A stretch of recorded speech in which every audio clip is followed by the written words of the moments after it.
Hey everybody, welcome back to Healing Gardens. Glad to be back, and kind of towards the end I'll explain where I've been. We're going to jump right into our winter sowing video. I have been looking forward to making this for a long time. Whether you buy starts or plant indoors, winter sowing is always a great option to get the type of plants that you want, the variety that you want. With just a few dollars for seed and a few dollars for soil, you can grow some beautiful plants. This is a method that I've used since about 2012, and it works fantastically. So thank you so much for watching, and I will see you again at the end. Don't forget to like, subscribe, comment. Let me know what kind of sowing you do, or if you buy plant starts. We'll get a conversation going about winter sowing and getting ready for our spring gardens. We're going to start off with our gallon jugs. I've already cut them and put them in, put holes in the bottom like that. And then we leave the cap off for winter sowing. Now I also have a few of these cups. I've already poked holes in the bottom, and then I do have the lid still attached. I'm going to see how these work for winter sowing. As long as they can get light through the top, that is what we need. And then I have this container also. I've just kept the plastic intact, and I'll probably tape that down a little bit. So we've got that as well. I want to plant some Swiss chard. I've been having a hard time getting Swiss chard up in the garden, and so I'm really looking forward to having some Swiss chard growing. I use Pro Mix in the red bag. I get that at Walmart. And last year I did not use Pro Mix. I tried a cheaper route, and guess what? I had the worst season ever for starts. Worst. I also got some just vermiculite, and oh, there went our cup. Oh, there went our cups. And I also have our Biotone starter plant food, and I'm just going to mix a tiny bit of that in with our soil when we put our seeds in. And so there's that. The first thing I have are some stinging nettle, and they require cold stratification. So anything that requires cold stratification is a great candidate for this particular way of sowing. Some people only promote sowing perennials in the winter sowing method. I do everything. If it's a shrub, if it's a tree, if it's a perennial, annual. I do not do tropicals. This one lady I follow on YouTube, Laura at Garden Answer, she uses the vermiculite to cover her seedlings and seeds instead of soil. And so I am going to do that this year as well, because I feel like if it's worked out really well for her, and she does thousands and thousands of plants, then it can't hurt, right? We're hopefully not going to make a huge mess, but it's okay. Some of my soil is actually frozen. I had to pull it out from the snow to get it, and I brought it in the shed and then dumped it into this 5-gallon bucket, so it's a little easier to work with for me. So we want 3 to 6 inches of soil, just whatever you get in there is good.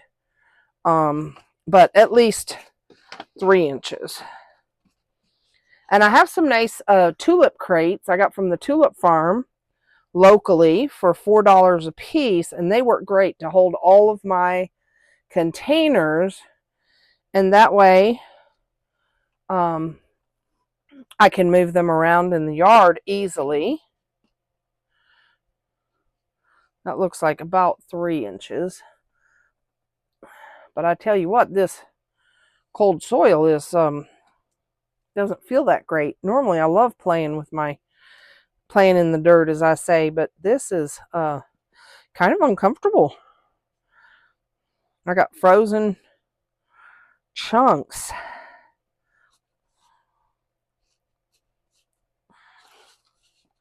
Okay, I got to get a little spoon. We're going to just dip a little bit on starter fertilizer.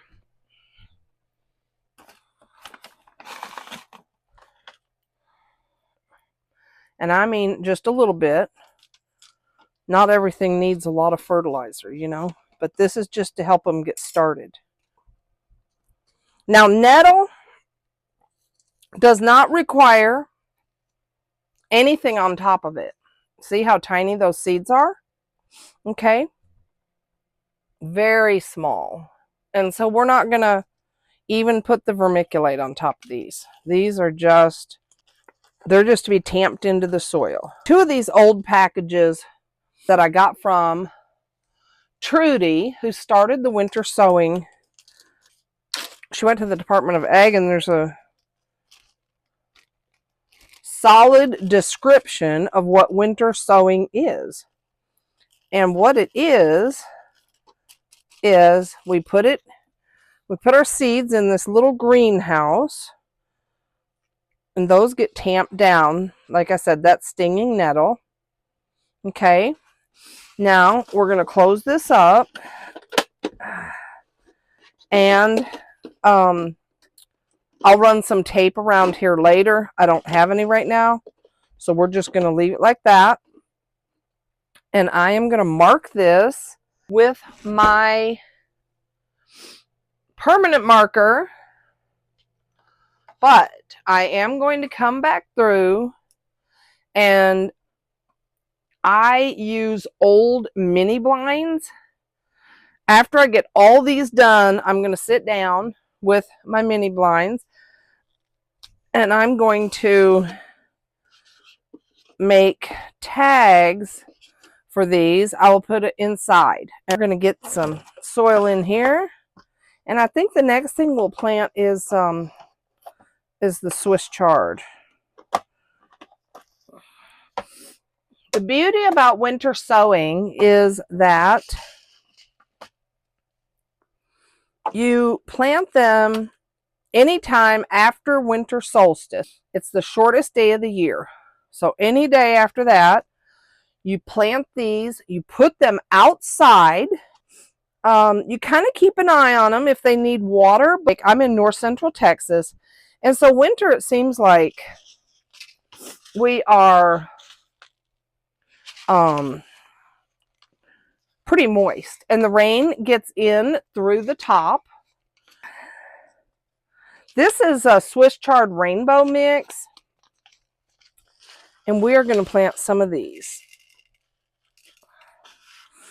And I will tell you, I was disgusted I didn't get any Swiss chard this year at all. And so I'm really hoping that this will give me a few plants, because I direct sowed and never got anything. So now, okay, I'm going to press those down into the soil. Press. And I am going to just cover with this vermiculite. I'm going to write on here, chard. And like I said, when I'm all done, then I'll make tags. Usually I make my tags first, but it seems like a lot of soil. But I will tell you, when I plant these out, over half of this will be left over, and I can use this soil to freshen up some of my big containers in the garden. Here's my basil. This is from 2017. It is still very viable. So I am going to generously sow these, and this is mixed. This is a mixed basil. It could be Genovese, lemon. What is that one called? It's a round globe or something like that. It could be that. It could be something else, Thai basil or purple, Petra. That is what was planted in 2017, and there is no telling what is what because we just harvested the plants. They were huge, shrub-like plants, and everything, all the seeds, everything just got mixed together. So, yeah, we just call that mixed basil. And every year I plant it since 2017. And mostly what I end up with is lemon or Genovese. And I do end up with a few purple. Ooh, I better mark that. So I lost my job November 5th last year. It was very sudden, very unexpected. And it took me a while to refocus here. So I've been doing that. I've been trying to focus. I worked really hard in December doing markets, and so I might do a separate video about that. But what happened was I had been making these herb blends for my kids, and when I needed some extra money, my son said, well, Mom, why don't you sell those herb blends? So I did. And they are a big hit. Every market I went to, they're a really big hit, and I've been really excited about it. I love doing the market. I love the socializing of it. I love the, oh gosh, just the fun. It's just fun. And I did a lot of markets and made a lot of herb blends. Okay, there's mallow. That one's ready. So I use those photo boxes. These are actually photo storage containers. And it holds my seed packages nicely. It holds my packages like this. This is, one that I've saved. It fits nicely in these containers. I have 6 of these cases that hold 16 little boxes. They're not all full. They have been full, but these last few years I've just been focusing really hard on planting what I have. I should have put down a cloth or something to make cleanup a little easier, but you know what? I did not. So let's do our roselle. Roselle's a warm weather crop. I did a whole video on roselle, almost from start to finish. And this is one that I like to take, if it grows, I would like to take to trade to my spring fling that I go to every year, and it'd be nice to have some to trade.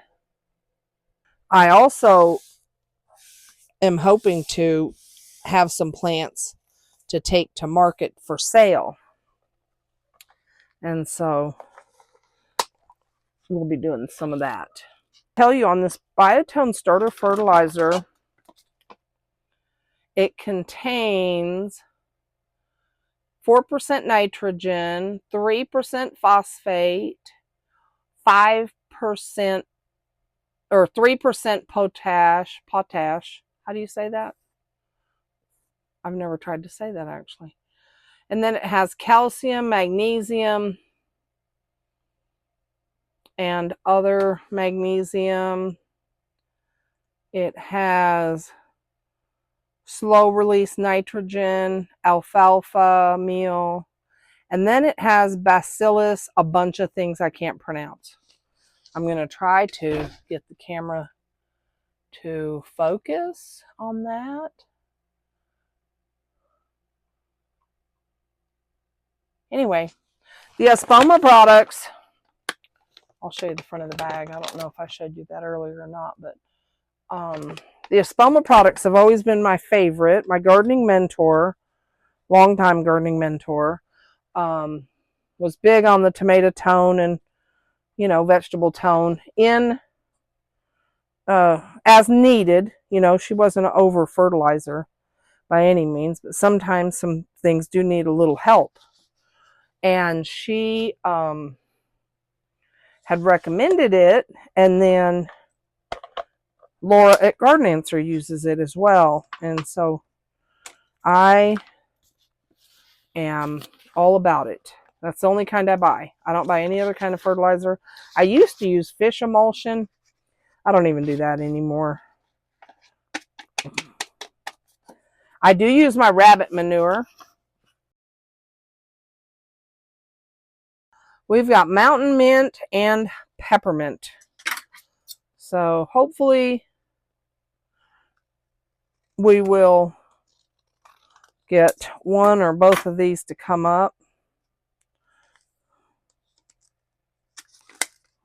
Last year, I was overzealous in my plantings, and I planted like 2 and 3 different kinds of things per container, not even paying attention.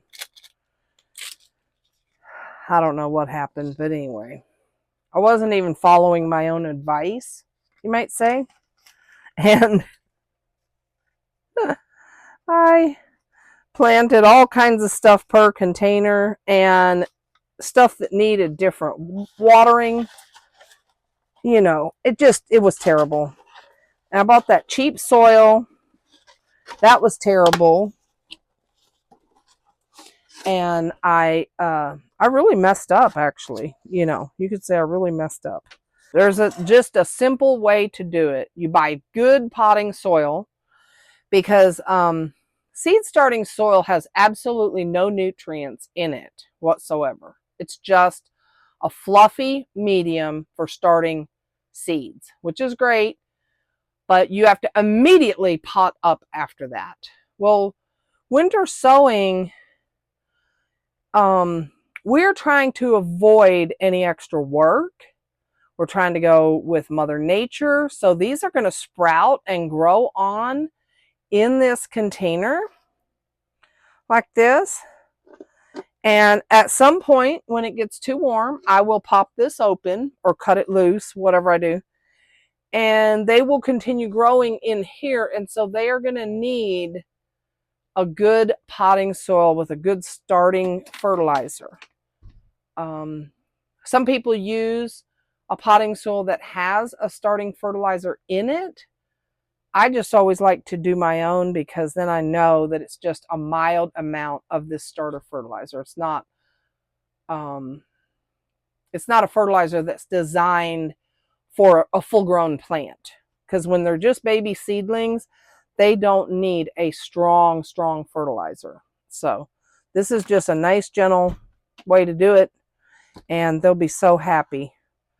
Saturday, January 18th, we'll be in Van Alstyne at a seed swap / vendor. There's going to be food trucks. It just sounds like a really good time to me. So I was going to go as just seed swapping, and then I found out they were taking vendors, and I thought, well, shoot, I might as well take a load over, and so that's what we're going to do. It's going to be so fun. Okay, this one's going to be calendula. I have been growing and drying calendula for a while. Oh, look here. Isn't that smart? I have some tags already made. So we're going to put that in the container. And this is what I'll do with all the other ones. And I'm fixing to put these in with some oil and comfrey and make a skin salve to let it sit at least 6 weeks in the oil, and then you just strain it and it's good to go. Chives, cilantro, mint, yarrow, and calendula. And the rest are in their case, ready to go outside.